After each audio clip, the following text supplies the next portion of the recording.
I don't know, man. Should we do the intro? Ray's kind of complaining about it. Yeah, we should. Yeah, There's fuck that nothing guy. wrong with the intro. The intro is absolute fire. That Absolutely. was the dumbest shit I've ever heard. That he fucking loves the intro and he's afraid to admit how amazing it is. Couldn't agree more. Let's do it.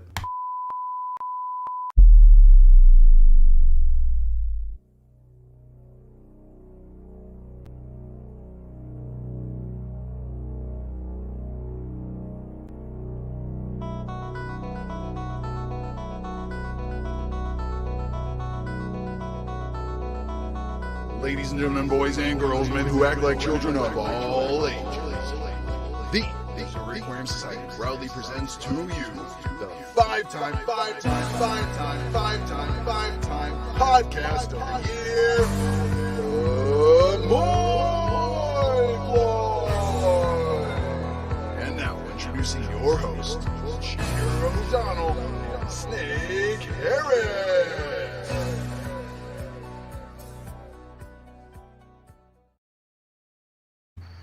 What's up, my homies, and welcome into the MOY, the greatest fantasy football podcast that nobody wanted or asked for. Pete, how you feeling tonight, bro? Gosh, I got a lot on my mind tonight, but I feel good. Got a great week 4 victory, sitting atop the league, and just feeling ready. It's a long road ahead. We've got about 8 weeks of regular season, 4 weeks of playoffs, or Mm-hmm. actually Yep. 9 weeks of regular season. I think 4 weeks of playoffs because we got the extra game this year. So Yeah, fascinating. I wish I could say the same, but I can't. Oh, damn! Sad news. Spoiler alert. Final score of the Cards game just came in. Oof. Did not go our way. Looks like it was a 2-run walk-off or something like that. Ugh, that sucks. Oh well. Well, Does. on that note, moving on. Good thing we got the football season to look forward to. All right. So we got a fun show coming up for you guys. We've got the weekly review and preview. We've got the Panic Bus. We've got the weekly MOY Watch, new segment here. You've got the secondary matrix, the court of pubic opinion. Without further ado, let's dive in. We got the matchup review. We're going to be breaking down, first up, Jake versus Todd Craig. I got this one, and boy, was it ugly. Man, so the way this one went pretty much was my team got absolutely nothing going, and Todd Craig pretty much steamrolled me. It was heinous. It was ugly. It was everything an abusive relationship should be. And basically, my guys just didn't show up. His guys showed up, and I probably would have had a chance if Tyreek Hill didn't drop 50 freaking points on me. But in the end, he did, and I didn't. Uh, Pete, you want to break down the match between you and Todd Harris? It wasn't even close. It was a 52-point slaughter. But some of the interesting things to highlight, your dad had 5 players that scored in single digits. I only had 1 player in single digits. Minimizing duds is, I'm sorry. Yeah, actually, no. I only had 1 player in single digits. So minimizing your duds, has a real big impact throughout the week. And you'll see that in the next breakdown of match between Ray and Borden. And then but your dad, he stacked the box with 2 great QBs. Sam Darnold showed up for him. Kyler Murray, I guess Mm-hmm. maybe an average performance with them, 22 points. Yeah, not great. Um, but no, just the back end of his roster, his 2 flexes, kickers, defense, all single digits. Yeah, yeah, you're right. He had a couple studs, but his duds were many. Oh, and Let's. Cordero Patterson left on the bench. Sorry, that was the big one. Yeah, we'll talk about that one later. It may or may not have something to do with the weekly Roy Mm-hmm. Watch. Mm-hmm. Let's see. We got Ray versus Borden. I get to break this one down. All right, let's pull this one up. Ray versus Borden. 45 on the clock and go. This one was one of the most interesting matches of the week. It was definitely the closest and was still up in the air going into Monday night, if I'm not mistaken.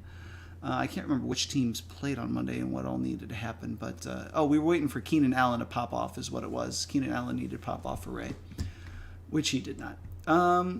he actually didn't even need to pop off for that much. He just needed to score like about 20 points, which is definitely in the range of outcomes. However, doesn't happen.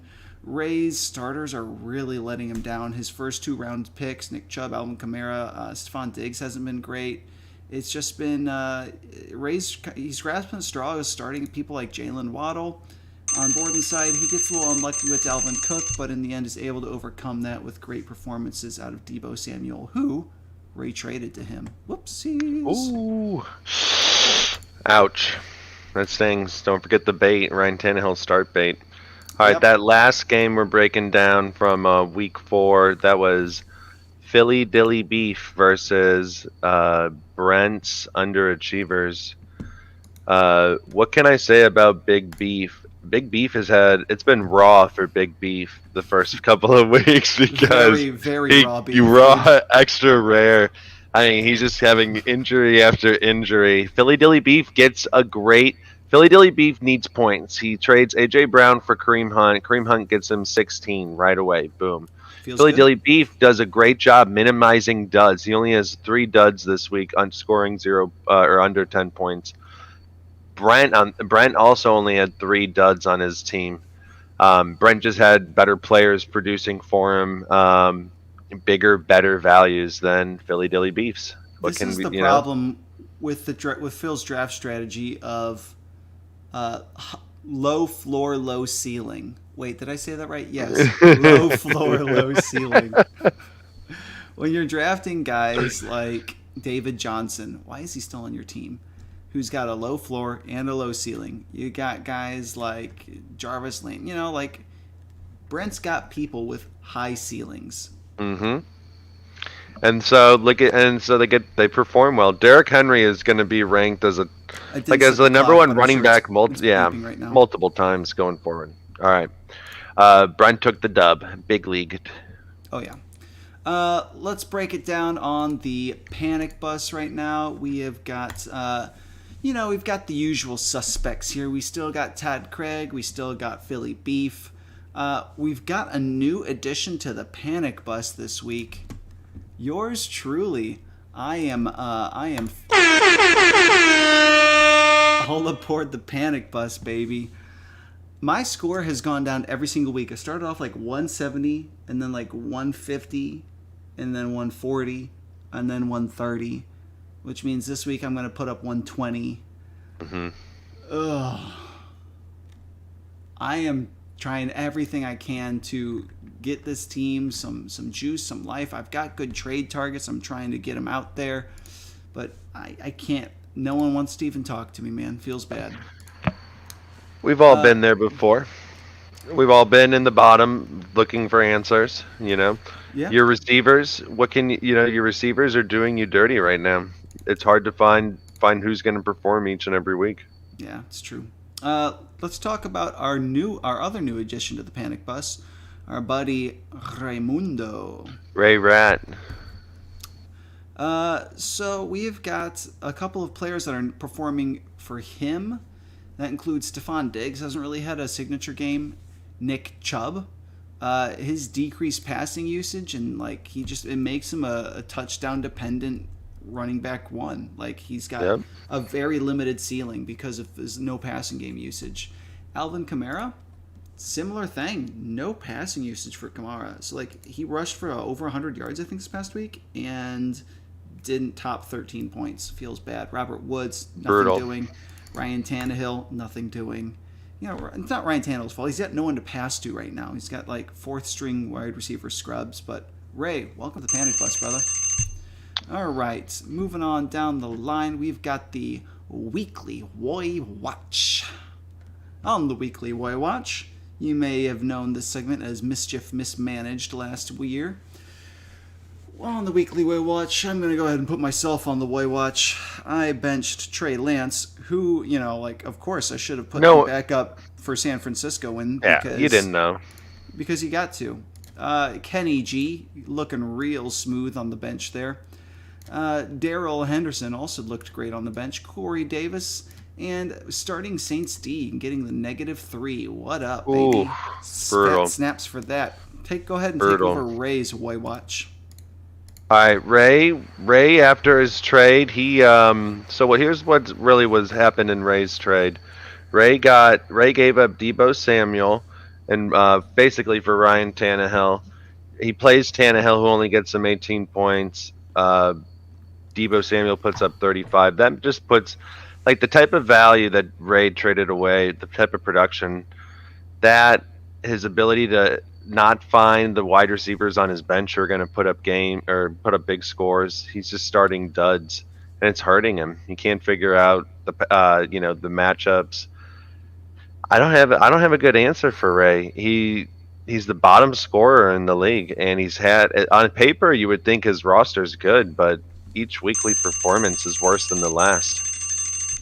Yeah, I think you're right. I think he's also some of his receivers, or some of his players not performing, has kind of got him grasping at straws, starting people like Jalen Waddle over more proven commodities like Antonio Brown and Tyler Boyd.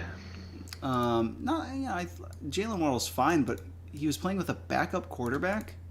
Yeah, and they've not looked good ever since Tua went down. Yeah, the offense is anemic. It's not a place to find points. I completely agree. Let's go ahead and break down the last on the weekly MOY Watch, Todd Harris. This was painful. He drops his 7th or 8th round pick, Kareem Hunt. 8th round pick, Kareem Hunt. Drops him. Doesn't even try and trade him. And he's got other much worse players on his team. And he just drops Kareem Hunt to pick up Cordell Patterson. This is not a new thing for my dad. He has dropped hot commodities before. Miles Sanders. And I think he sees it as I think he thinks he's dropping landmines out there. Like, people are going to start this guy and he sucks. But if you could get something for a landmine, wouldn't you rather do that?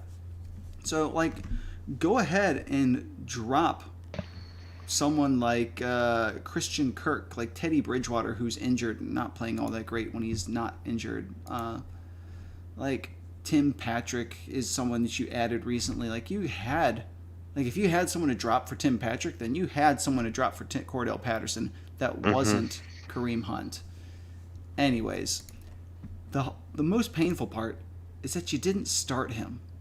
And he pops off for 36 points. Ouch. That hurts.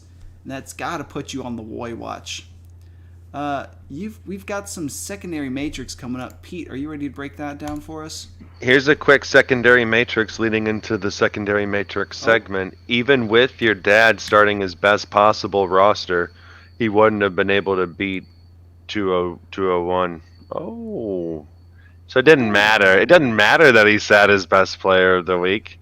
It didn't matter, Todd. I'll see you later this year. All right, let's get in the secondary matrix, baby.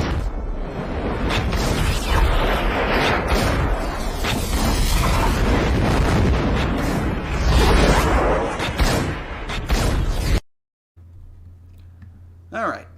In this week's secondary matrix, we got a couple quickies for you. The most points against, that would be me, and it is by a pretty significant chunk. I am well over 700. It basically, my points against are pretty comparable to having played against your roster every single week, Peter. Yep. Feels bad. Very bad. The most points for, obviously you, and it is not particularly close. A couple interesting stats. I don't think we've ever had a run of 3 performances over 200 points in a row. I think you're on a historic run right now. It's a historic run. It's at the worst possible time. It's at the beginning of the year. No, dude, I love getting off to a hot start because I like the hot start, but I have to get. It doesn't matter. It's at this point now because it's so in fuego. It's put up or shut up. The expectations are way too high. Yeah, but I feel like when you're off to a hot start, your players are hot commodities. It allows you to wheel and deal and to buy people like A.J. Brown who are injured and might not be able to perform for you for 5 weeks. You've built yourself I can just sit on it. Cushion. Yeah, dude, I love it. Let's go ahead and break down. We've got a couple people on the panic bus. Who do you think is the most likely to bounce back, Todd Craig or myself?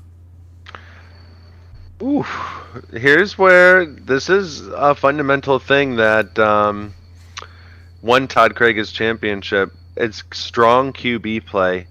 I just worry about your QB play. Now Trey Lance, I'm hearing rumbles Jimmy Garoppolo might get the start this week. He might come back and play. And that's just gonna like Trey Lance might be your best point scorer at quarterback and you don't even get to use him, unfortunately. I Alright, gotta so say TC. I you think I feel TC is more bad. likely? I Okay. feel bad. I think you're on a cold streak right now. I'm I nervous am. for you. Oh, I'm feeling the I, ice, baby. I will nobody say, wants to be a part of that. I don't know if it's my quarterback play that's killing me though, because Jalen Hurts. I think he's the number 3 Skirk's overall. Cousins done well.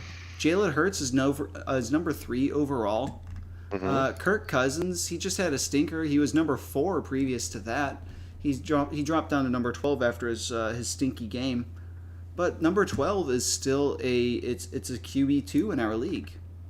So I think even if I don't get to start Trey Lance and I got to go with Kirk Cousins, I still think that's a great matchup for me against Detroit. I'll take it. I will say I think my team has got a better backbone than Todd Craig's You have a team. deeper bench. You have a much better backbone. We're coming Sure. up. I think my team's going to look much better than his as soon as we hit bye weeks, because as soon as he's like, David Montgomery's out for 5 weeks. I need a running back. Oh, shoot. Chris Carson has a bye week. I guess I'll start Kenyon Drake. Like, really? That's your plan? It's gonna be bad. Oh, Tyreek Hill's on bye. I guess I've got to start, Henry Ruggs and pray. I've got to start Jacoby Myers and cross my fingers. Your players can only produce better for you at this point. That's what it feels like. I think my bench is stronger. I think, I might not have the starting talent of Tyreek Hill, Aaron Rodgers, Josh Allen, but I don't have nobodies. Yeah. I think I've got a better chance of bouncing back, but I think if Todd Craig stays healthy, perfectly healthy, and just gets lucky through a bye week or two, he'll be in great shape. I think that he's much more on the knife's edge though. What's great in this league right now is that nobody's out of it, and that 4 players are tied in the bottom, for 5th place at 1 and 3. Yeah, you're right. No one's out of it yet. Most likely to crash and burn from this point on. We've got 2 teams that are honestly overperforming. One of them's 2-2, and one of them is 1-3. And think about what I just said: overperforming. Which team is more likely to crash and burn from this point on? Borden's team or Phil's team? I got 45 seconds for you. It's easy for me. I'm sorry, Philly. You deserve better. And I said I wasn't going to go negative on you, but Promises get a little crazy to. sometimes. Promises, the bright lights are on and the film is rolling, so I got to be honest. Philly, I'm worried about the low floor, low ceiling tactic of the roster and the performances. And you're on an injury bug cold streak here that hasn't been helping you as well. I'm not sure as we get into the bye weeks if you're going to be starting guys like David Johnson or I don't know if you're going to be dropping you might have to drop some of these injured players. You got unknowns in Josh Gordon. I don't know, Dilly. I'm worried for you, dude. I feel the same way. I think Phil's team has also benefited from low points against. He has got the 2nd lowest points against in the entire league. Borden, however, has he's very, very close to him, but ends up coming in 4th lowest on the points against. I think the difference is that Phil has been completely and utterly passive, only making 3 roster moves on the entire year, still rostering trash cans like David Johnson, and I see a lack of effort, to be honest, on Phil's part. I like the move with Kareem Hunt, but that was his 3rd move of the entire year. He's done nothing in free agency, and there are good players to go out there and sign someone like who's the backup running back for Detroit? Oh, Jamal Williams. Yeah, sign Jamal Williams, because if anything happens to injury-prone Swift, Like Jamal got Williams is you get he's touches. he's a top 10 running back just like instantly. All right. Let's go ahead and take a quick look. I think there is someone in our league who is due for a reality check.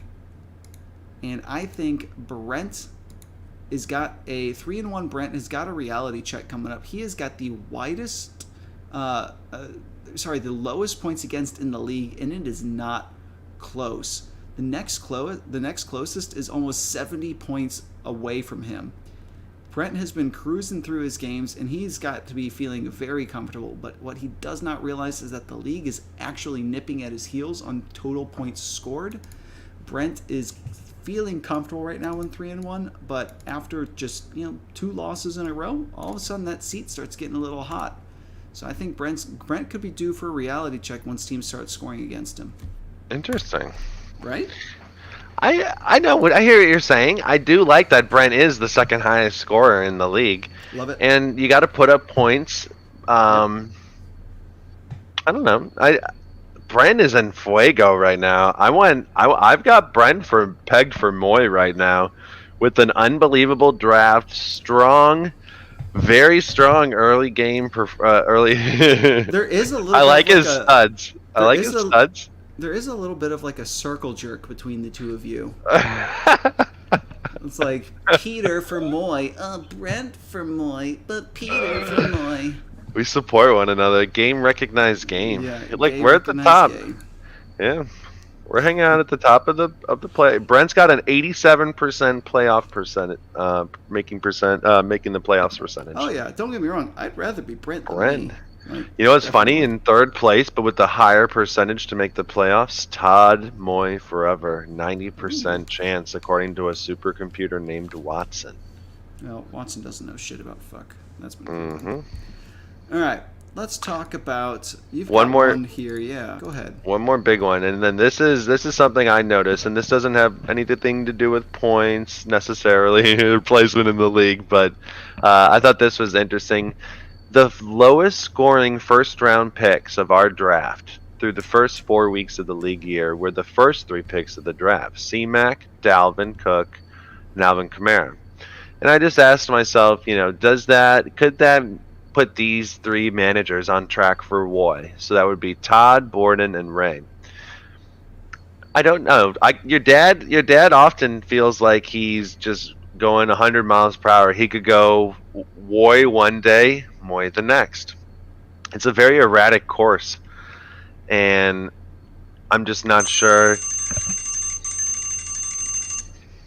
who will be MOY. I'm not sure who would be MOY. Who will win MOY? I mean, It's an award I don't want. Yeah, I mean, we've got the reigning champ MOY, who's playoff bound right now, so it's anyone's game. Let's go ahead, and we've got a quick court of the pubic opinion. All rise for the Honorable Donald J. Trump. Quiet. On the docket today, we have the People versus Todd Harris. And Todd Harris, you have been accused of abandonment and playoff fixing. Prosecution, you may present your case. Why, thank you very much. I do here declare that Todd Harris is guilty of abandonment and playoff fixing. He has abandoned Kareem Hunt, and he has fixed Peter O'Donnell on a course into the playoffs. How on earth can you possibly, somehow, what's the word I'm searching for?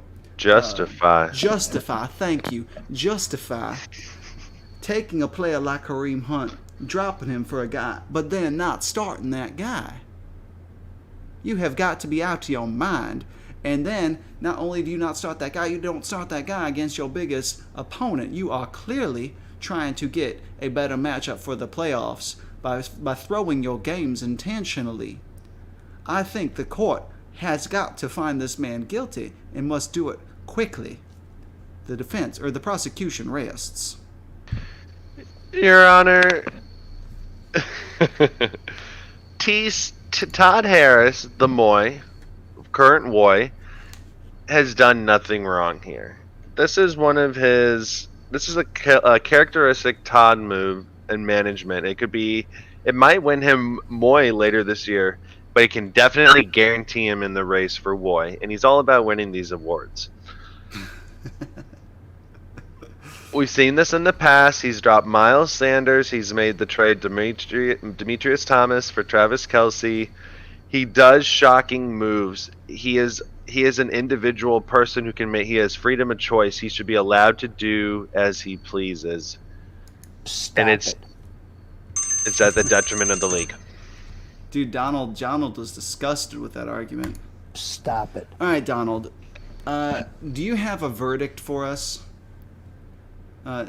Donald. Your Honor. Donald, please. Is there something that you would like to say? Is some sort of verdict? Do you think he's innocent? No. Oh, how would you like to describe the situation? I know words. I have the best words. But there's no better word than stupid. Wow. So, are you saying that my dad was... Wrong. Okay. Well, there you go. That is the verdict. You have been found guilty by the Honorable Donald J. Trump. Please enjoy your punishments and your sentence. Your sentence is +1 vote for the WOY Award. Congratulations on that. Ooh. All right, the upcoming matches. Let's go ahead and break this one down. Do you want to take the first one? I will. All right, we got the father versus son, and I'm worried about the father kicking his son while he's down. Todd is 3-1. Jake is 1-3. It's like looking in a mirror. There's records, a mirror reflection of one another. I'm thinking based on if C-Mac plays, it's a lot spicier of a matchup than I think if he doesn't play. Without C-Mac, I've got you winning, but with C-Mac playing, I think I got to give it to your dad. It's just too much high ceiling power with Murray, C-Mac, Terry McLaurin, Mike Evans. If Gronk, I don't know if Gronk's doubtful, so it looks like he won't be back. You don't think my dad could win without C-Mac? Well, he didn't get Chubba Hubbard, so I just feel like those are points he's missing. I guess he could, maybe Cordero Patterson puts up another 30-burger, but... I find your lack of faith disturbing. I'm honestly nervous. I'm kind of freaking out because I feel like my season is on the line right now, and I'm like, I've been talking to Donald. Donald, do you have any other advice for me? We're not doing well. Let me call the Russians to help. Okay, you do that. Thank you. I'm freaked out. I feel like if I lose this matchup, my season is just basically wrap it up. It's hard to come back from 1-4 in this league. It is. Borden versus Phil. I'll break this one down. This is an interesting matchup right here. Let's take a look at the scoreboard here. Borden versus Phil.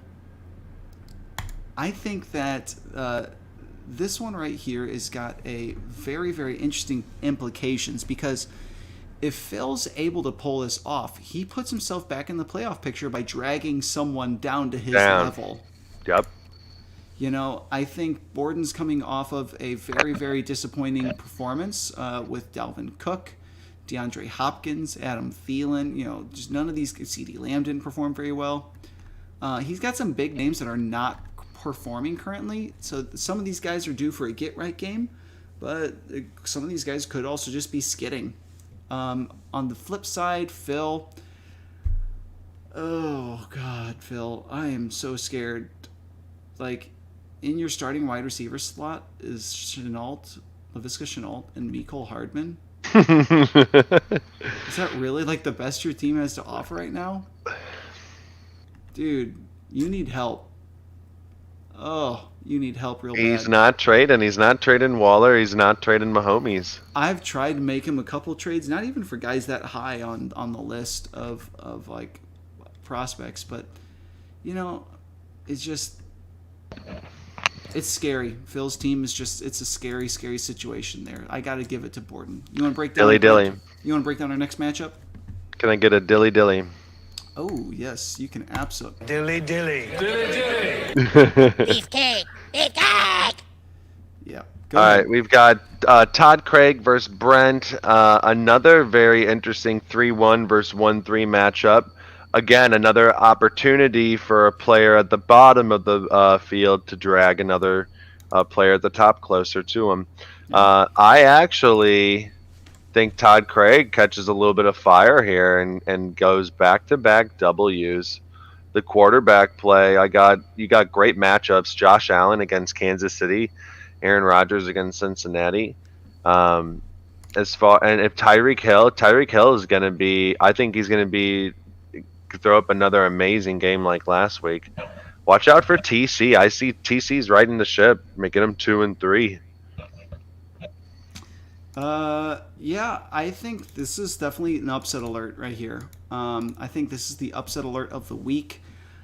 I think Todd Craig's team, while I do criticize it, and I think it's balanced on the knife's edge, it's got the potential to pop off. Tyreek just dropped 50, for God's sakes. Like, he's got explosive players.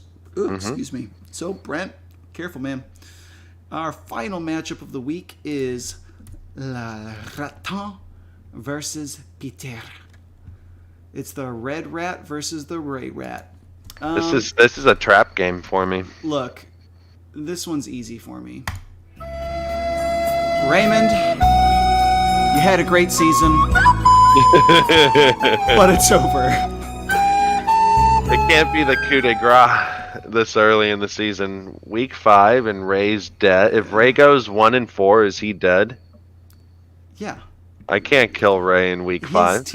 His team is currently the lowest scoring roster in the league.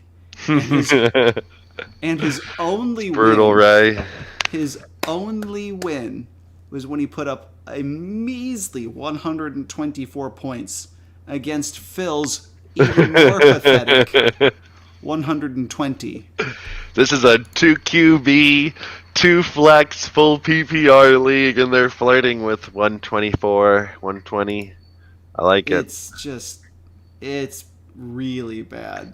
It's really bad. Phil or Raymond, like, moment of silence.